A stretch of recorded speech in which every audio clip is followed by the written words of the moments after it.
mensajito. Vamos a hacer el estudio mérito del pueblo de la tierra de Israel, de los soldados especialmente, de todos, ¿no? Que todos necesitan la ayuda de Dios, y también no solamente de los Yehudim, obviamente, ¿no? Que no haya bajas de ningún lado y que, bueno, que de algún modo puedan neutralizar todo esto que está pasando. No sé cómo se hace, lo sabrán los que saben, y si no, esperemos que Dios ayude. Porque la verdad que no cae bien ninguna pérdida en ningún lado. Bueno, vamos a poner la energía que el estudio nuestro sea en mérito de ellos. Así que estamos entrando en Shavuot prácticamente.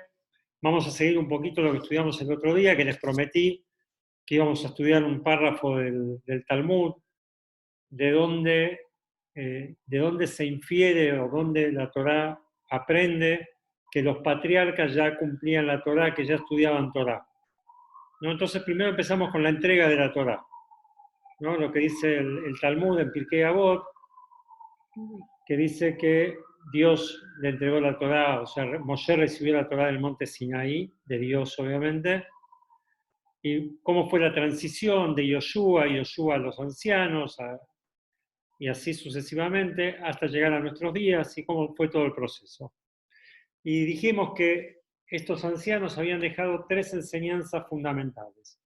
Una era que, una enseñanza para los jueces, pero en general para todos, de ser prudente al emitir un juicio, de ser cauteloso y de tomarse el tiempo necesario, no como se ve muchas veces que uno prejuzga o juzga demasiado rápido al otro, ¿no? O sea, que creo que es una enseñanza no solamente para los jueces, sino para todos, para cada uno de nosotros, que tenemos que tomarnos el tiempo.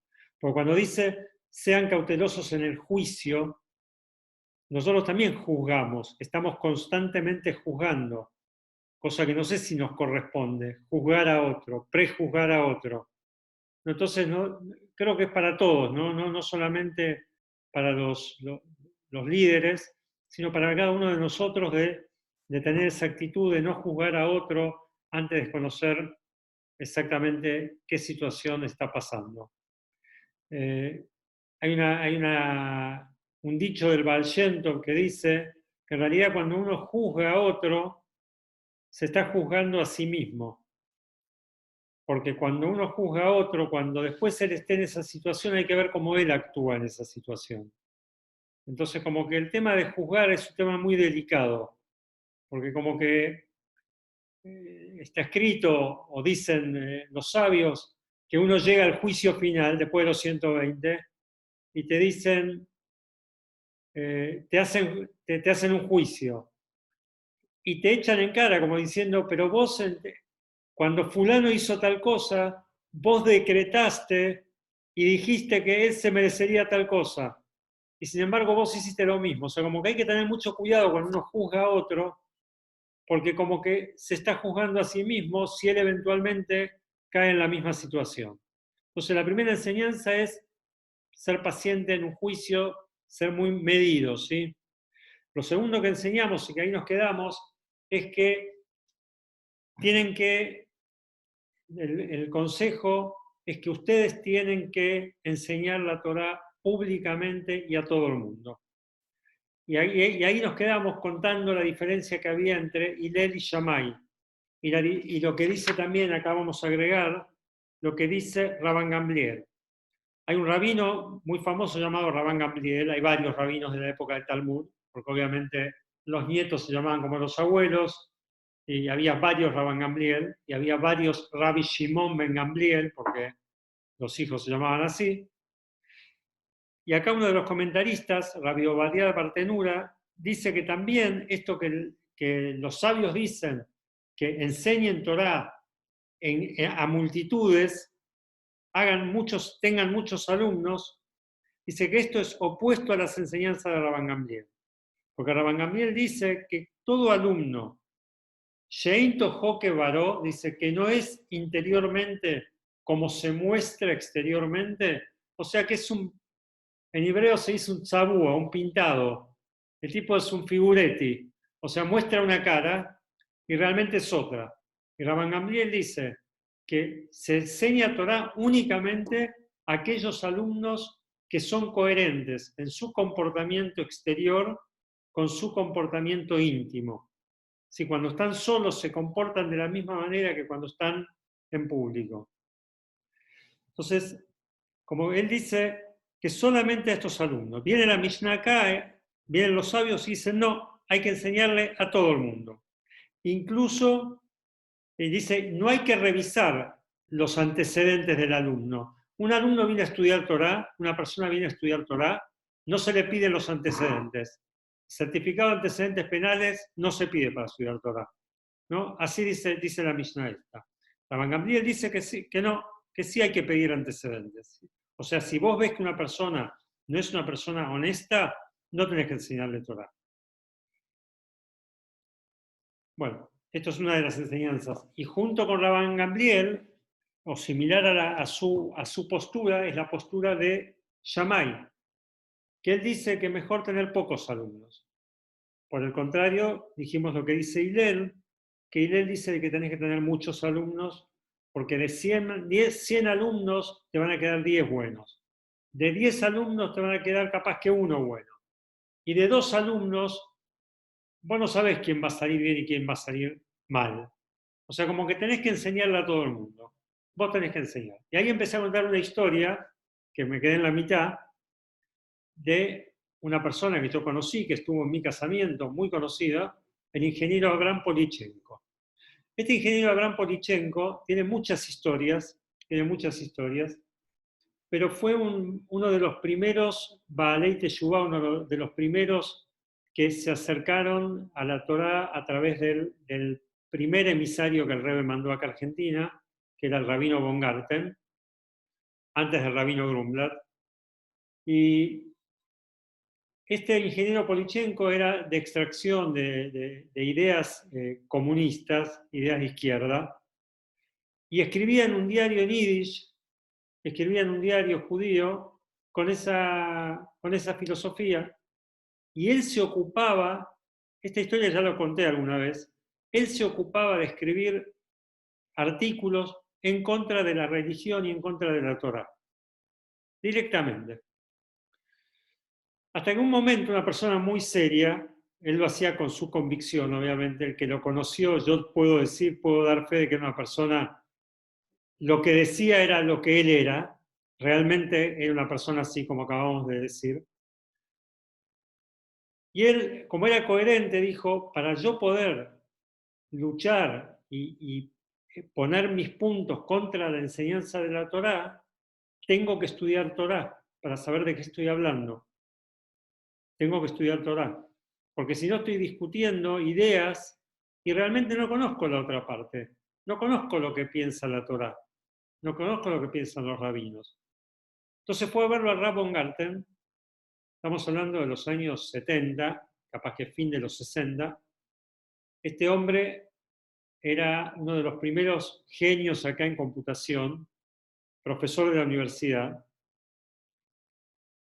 Y va a verlo al rabino y le dice que quiere estudiar Torah.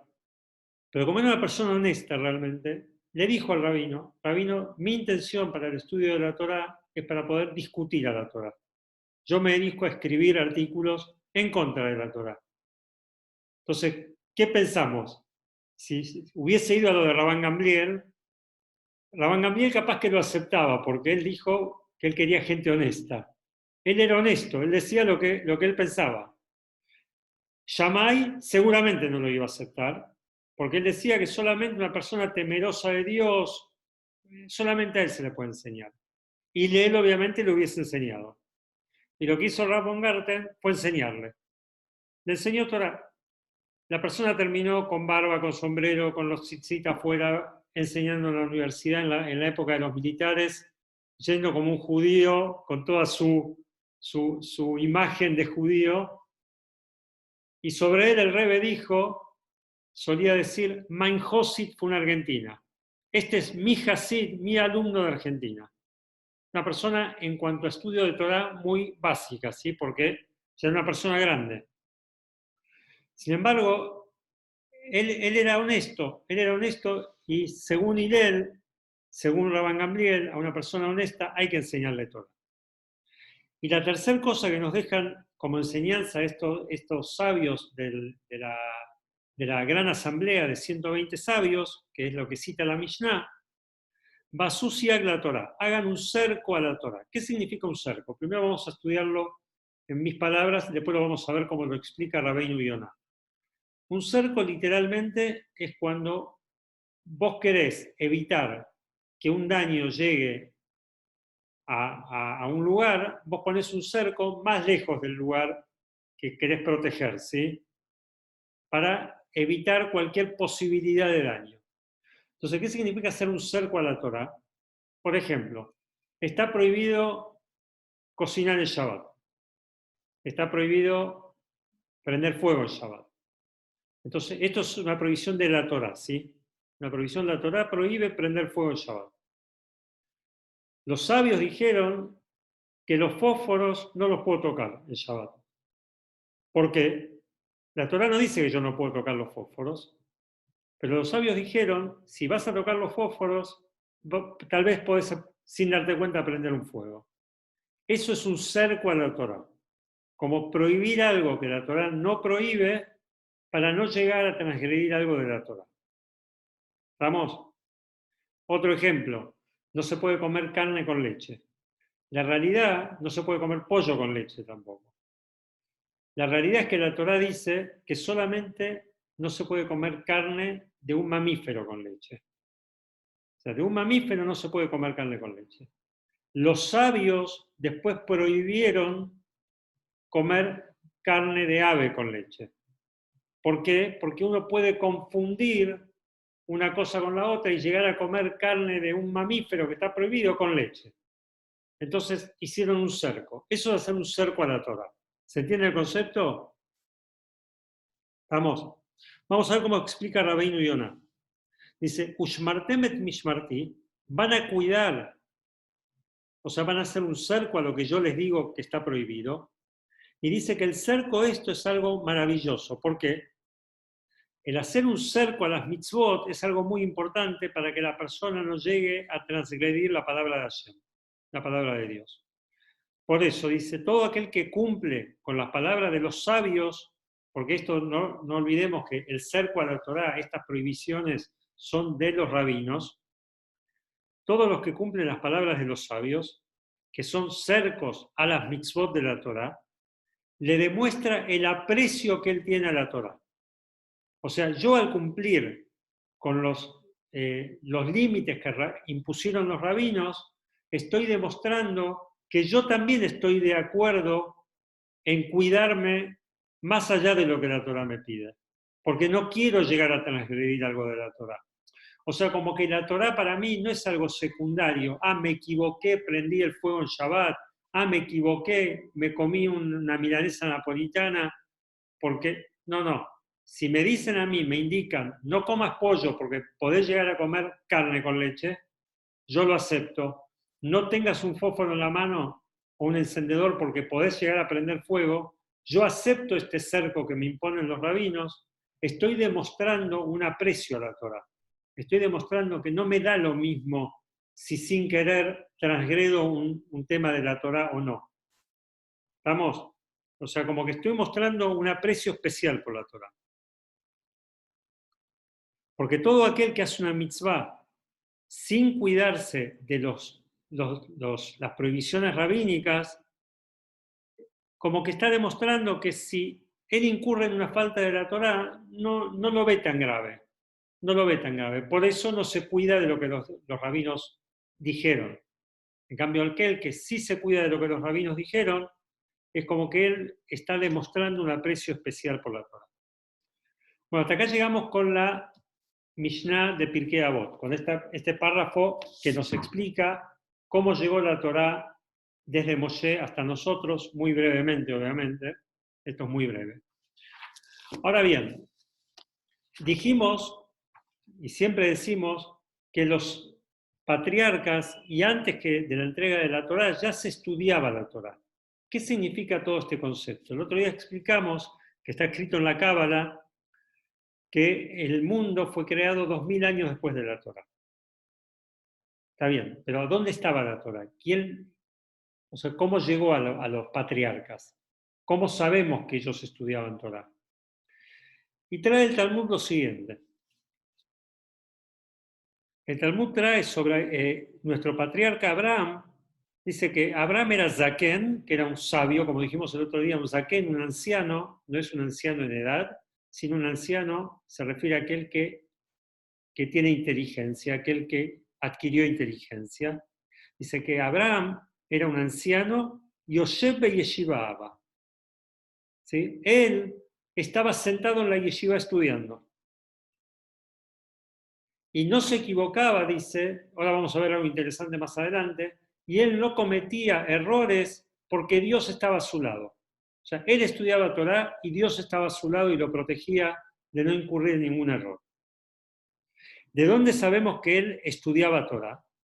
Como dice Rabbi Jama, hijo de Rabbi Hanina, Mithilat yemeyen shel avoteinu Beafkoden Matan Torah dice, desde el principio de la vida de nuestros patriarcas, incluso antes de la entrega de la Torá, Lo Paskai Yeshiva Mehem, nunca hubo una época que se dejase de estudiar la Torá. O sea, desde Abraham hasta la entrega de la Torá, estamos hablando de 500 años. Desde Abraham vino hasta la entrega de la Torá, y obviamente después, nunca se dejó de estudiar Torá. Nuestros patriarcas siempre estudiaron el Torá. Ayube Mitzrayim Yeshiva Imaem, dice, estaban en Egipto, tenían su lugar de estudio. Como está escrito, que cuando Dios le dijo a Moshe ir a hacer las pruebas, los milagros frente a los egipcios, le dijo, Lech beasafta zignei Israel. Dice, andá juntar a los sabios de Israel. ¿Quiénes eran estos sabios? ¿Quiénes eran estos sabios? Eran justamente los que estudiaban Torah, sino, o sea, se refiere a esos sabios. Ayuba Midbar, esto era en Egipto. En Egipto dice que había sabios que estudiaban Torah. O sea, ya en Abraham estudiaba Torah, en Egipto se estudiaba Torah. ¿De dónde sabemos? Porque había sabios. ¿Quiénes eran los sabios? Eran estos que estudiaban Torah. Dice, Ayuba Midbar y Yeshiva Imaem. Estaban en el desierto 40 años, tenían una yeshiva, tenían un lugar para estudiar. Sheneemar, Esfari, Shivi, Mishmi, Zigne, Israel. Dice, como está escrito, andá a juntarme a los 70 sabios del pueblo de Israel. También había un Sanedrín, había 70 sabios, toda la travesía en el desierto. Dios le dijo a Moshe que junte un tribunal de 70 sabios. Interesante esto entre paréntesis. Hay un tratado que trata leyes de daños y demás, uno de los tratados se llama Sanedrín, el tratado de Sanedrín. Y hay una discusión entre, creo que Rabbi Yehuda y no sé quién otro rabino, sobre cuántos eran los miembros del Sanedrín. Hay quienes dicen que eran 70 y hay quienes dicen que eran 71. Los que dicen que eran 70, porque la Torá habla de 70 sabios. Los que dicen que eran 71, es justamente aplican la lógica, pero de otra manera. Eran 70 sabios, pero Moshe estaba por encima de ellos. Entonces, según una opinión, el Sanedrín era 71, según otra opinión, el Sanedrín era 70. Como sea, había sabios, y estos sabios eran los que estudiaban la Torá. Dice, Abraham vino, y ahora va más allá todavía. Abraham vino, Zaken Yoshepa Yeshivaya, dice que Abraham vino, él era un anciano que estaba sentado en la yeshiva. Como está escrito que Abraham Zaken, está escrito en la Torá que Abraham era un anciano, que se refiere a un sabio, no a un anciano. Baba Yamim. Sí, Abraham era un anciano, era un sabio. Cada vez que dice sobre alguien sabio, era alguien que estudiaba Torá. Alguien que era un anciano, se refiere a alguien que estudiaba Torá. Yitzhak vino, Zaken Beyoshepa Yeshivaya. Dice, su hijo Yitzhak también estaba sentado en la yeshiva, también tenía su lugar de estudio. Porque la Torá lo llama Vayeiki Zaken Yitzhak. Y sucedió cuando Yitzhak era Zaken, cuando era sabio. ¿No? Esto implica que era sabio en la Torá, en la sabiduría de la Torá. Jacob vino, el nieto de Abraham, el hijo de Yitzhak, Jacob, Zaken Beyosheba y Shibaya, él también era un sabio de la Torá. Como está escrito que los ojos de Jacob, Kabdu Mizoken, dice que de tan anciano que era, no veía prácticamente. Pero de vuelta lo llama anciano. Y vamos más allá todavía. Dice, no solamente los patriarcas estudiaban Torá, no solamente Abraham, Isaac, Jacob y los hijos estudiaban Torá, sino había un famoso siervo de Abraham, si se acuerdan, el famoso siervo que fue a buscar la esposa para su hijo Isaac, y era el siervo de Abraham, que se llama Eliezer, ¿sí? Eliezer era el siervo de Abraham. ¿Y qué dice sobre Eliezer? Dice el Talmud, incluso Eliezer, que era Ebed de Abraham, era el esclavo del siervo de Abraham, Zaken Beyosheba y Shibaya. Él era también un sabio que estudiaba Torah. Como está escrito, Bayomer Abraham el Abdo, y le dijo a Abraham a su siervo, Zekan Beito, el anciano de su casa. De vuelta, el sabio de su casa. Se refiere al siervo como el sabio. A Moshe el Bejol Asherlo. Dice que el sabio, este siervo Eliezer, era el que manejaba absolutamente todos los negocios de Abraham. Dice el que Moshe en hebreo es, ¿cómo se dice en hebreo? Gobierno. Memshalá, la Memshalá.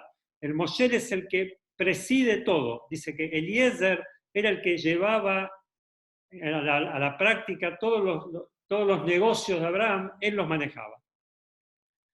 Y dijo Rabbi Elazar, ¿qué significa el hacer otra explicación? No es que llevaba adelante los negocios de Abraham, sino Rabbi Elazar dice, Shemoshel Betorah Trabó, dice, que él domina la Torá de su amo. O sea, igual que su amo era un sabio en la Torá, cuando decimos que Eliezer domina lo que es de su amo, se refiere a que domina la Torá. O sea, que incluso Eliezer, que era el siervo de Abraham, él también estudiaba Torá. Y otra prueba de que Eliezer estudiaba Torá es que Eliezer la Torá lo llama de otra manera, tiene otro nombre. Muchas veces la Torá, por ejemplo, Jacob, se llama Israel. Muchas veces hay muchos personajes en la Torá que tienen varios nombres. Yitro, el suegro de Moshe, tenía 7 nombres, Reuel, Yeter, tenía 7 nombres. ¿Sí? O sea, hoy a lo sumo tenemos 3 nombres. Conozco gente con 2 nombres, 3 nombres. Yo tengo 2, mi hijo tiene 3, bueno. Pero había gente que tenía muchos nombres. Dice que uno de los nombres de Eliezer es Damesek. Damesek hoy es la palabra Damasco, como la capital de Siria. Damesek, dice que Eliezer se llamaba Damesek. Una explicación era porque era de Damesek, porque él venía de Damasco. Dice que originalmente había nacido en Damasco.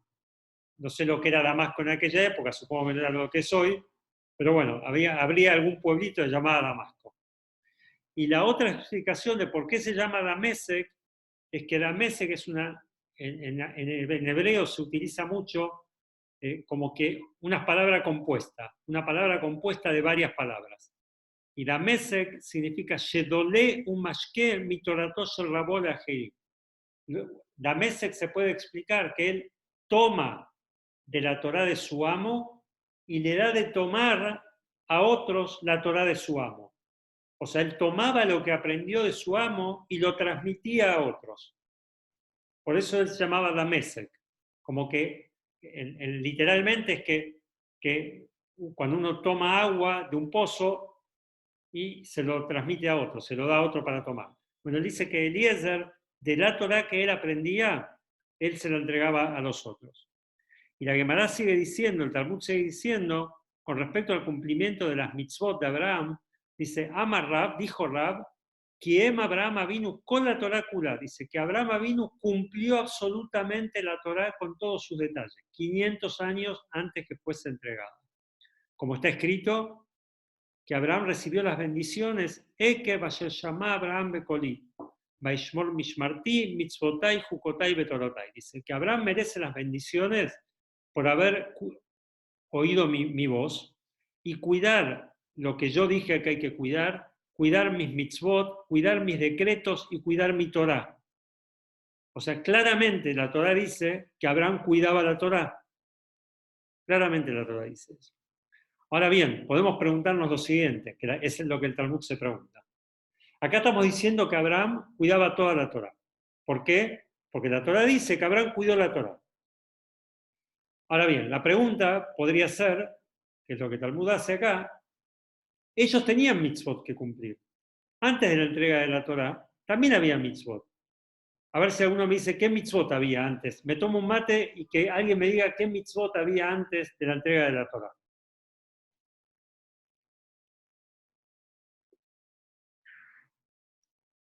¿Alguno?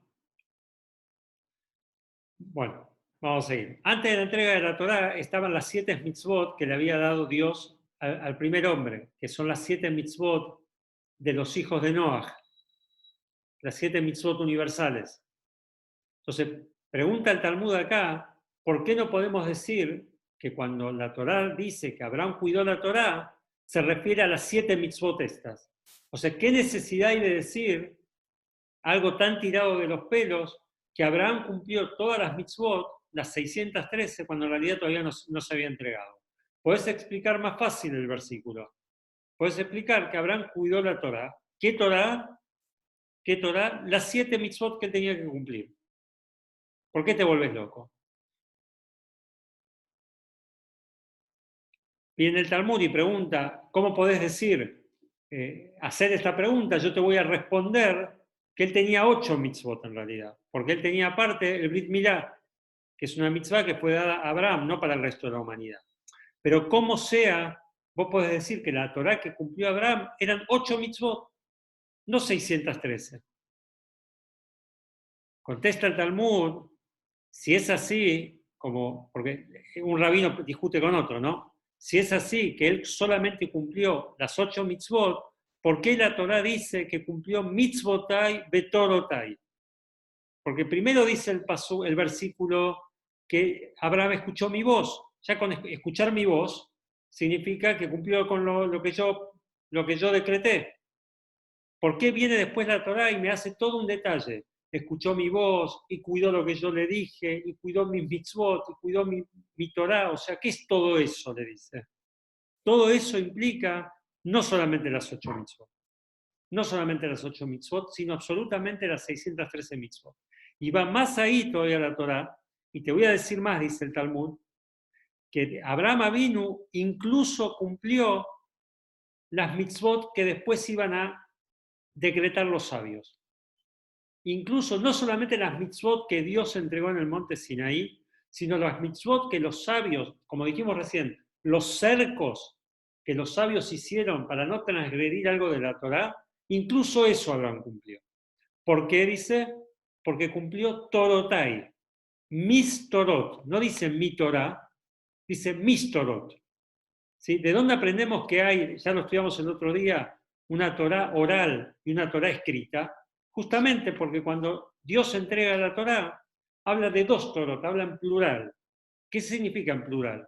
Significa la Torá escrita y la Torá oral. Dice lo mismo con Abraham Avinu. Dice lo mismo con Abraham. Abraham Avinu cumplió no solamente las 613 mitzvot, sino las mitzvot que después que decretaron los rabinos también. ¿Está? Hasta ahí vamos con el Talmud. ¿Alguien quiere hacer una pregunta o seguimos?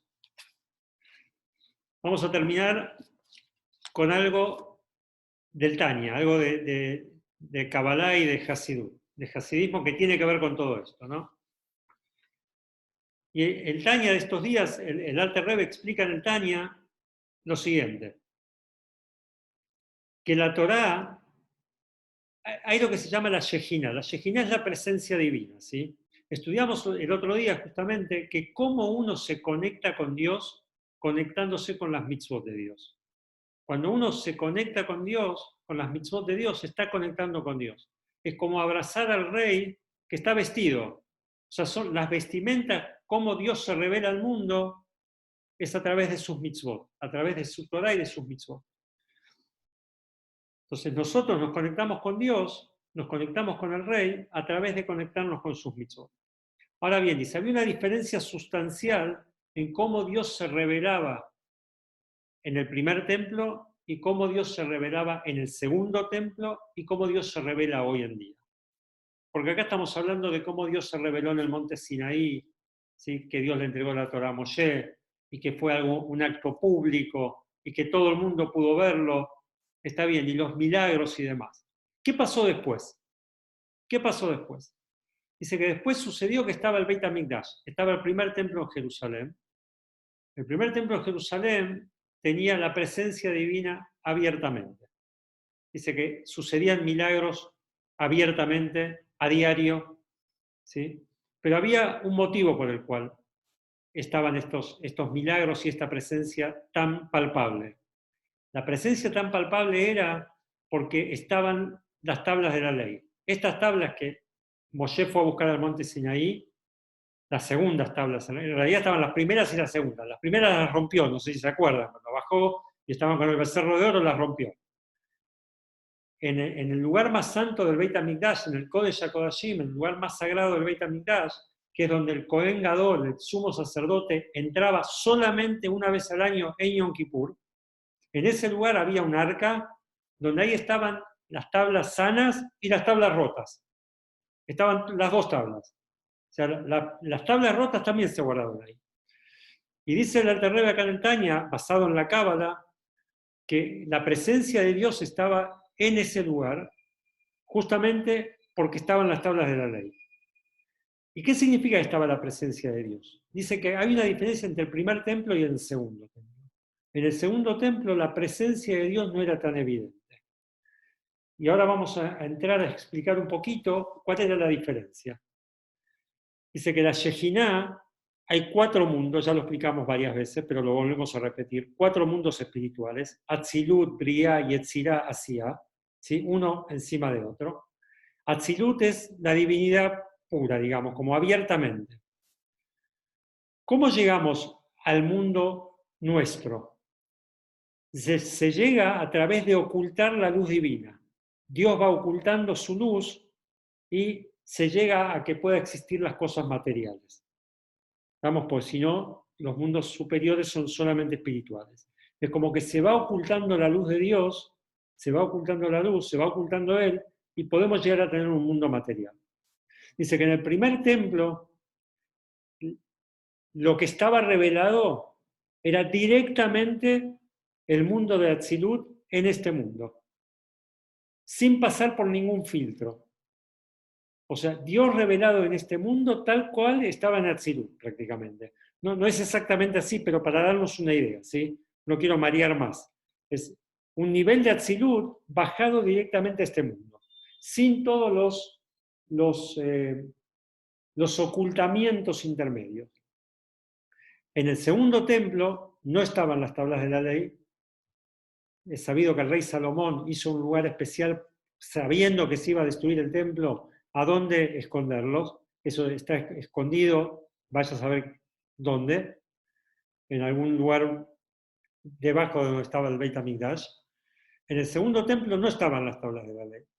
Entonces dice que la revelación divina era de un nivel inferior, porque se revelaba pero a través de ciertos ocultamientos. O sea, era la misma divinidad, pero oculta. O sea, no estaba tan revelada, no estaba abiertamente revelada. ¿Y qué pasa hoy que no tenemos ni siquiera el templo, ni siquiera el segundo templo? Dice que hoy, esto está escrito en el Talmud,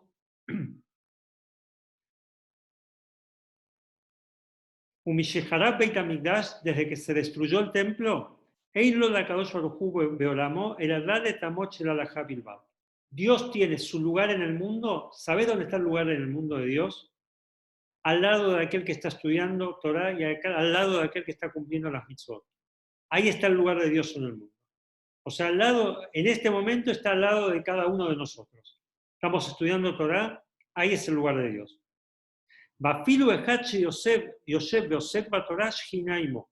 Dijimos que ¿cómo se llama la presencia divina? Shekhinah. Shekhinah. La Shekhinah es la presencia divina. Dice que incluso una persona que está sola en su casa estudiando Torah, la Shekhinah, la presencia divina está con él.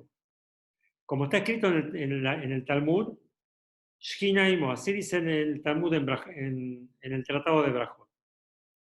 Dice, del mismo modo que estaba en el segundo templo, no como estaba en el primer templo, ¿sí? No está abiertamente al lado nuestro como estaba en el primer templo, sino similar a como estaba en el segundo templo. Pero cuando uno está estudiando Torah, como dijimos antes, ¿cómo querés agarrarlo a Dios? Cumplís sus mitzvot, estudiás su Torah, estás al lado de Dios. Es así de claro.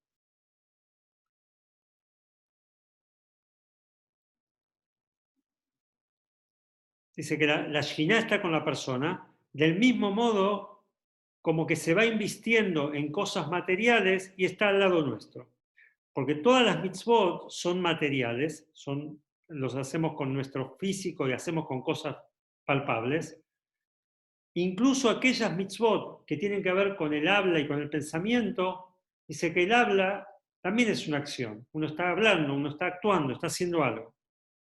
O sea que incluso las mitzvot que tienen que ver con el estudio de la Torah nada más, que es algo que no tiene una influencia como práctica, no estamos haciendo una acción concreta en este momento, dice que el estudio de las mitzvot de la Torah, digo, y hablar sobre la Torah y decir una tefilá y decir una bendición, eso es como una acción que revela al lado mío a Dios. Dios está al lado mío. Y dice que esto, junto con las 7 mitzvot que impulsaron los sabios, suma 620 mitzvot en total, que 620 es el mismo número de la palabra keter, que es corona. La palabra corona, que es la corona del rey, que significa que esta es la voluntad de Dios. O sea, la voluntad es algo que está por encima del entendimiento. Cuando vos tenés una voluntad de algo, a veces no tiene razón de ser. Es tu voluntad. Bueno, la Torá, las 620 mitzvot, son como la corona de Dios, es lo que, digamos, la voluntad de Dios que está por encima de cualquier entendimiento. Cuando uno cumple con las mitzvot de Dios, se está conectando directamente con la voluntad divina. Bueno, esto creo que es lo que tenemos para hoy. Entender que vamos a recibir la Torá nuevamente, como están diciendo, difundiendo por todos lados, 3.333 años de tradición, donde nunca se paró de estudiar Torá, y somos los responsables, nosotros y todos nosotros, de que esto siga siendo así. Entonces, cuando tenemos la oportunidad de transmitir algo, hagamos la gran Hillel, hay que enseñar Torá absolutamente a todo el mundo. Aquel que quiere estudiar, que está interesado, uno tiene la obligación de enseñar. Lo que uno sabe tiene que transmitirlo, así como hacía el esclavo de Abraham, ¿no? Que tomaba de la Torá de Abraham y se la transmitía a otros. Bueno, que aprendamos de ellos y podamos también hacer nosotros lo mismo. Y lo más importante, que todo esto sea meritorio para que haya paz en la tierra de Israel, en el mundo, y que, bueno, que no haya ninguna pérdida que sufrir, si Dios quiere.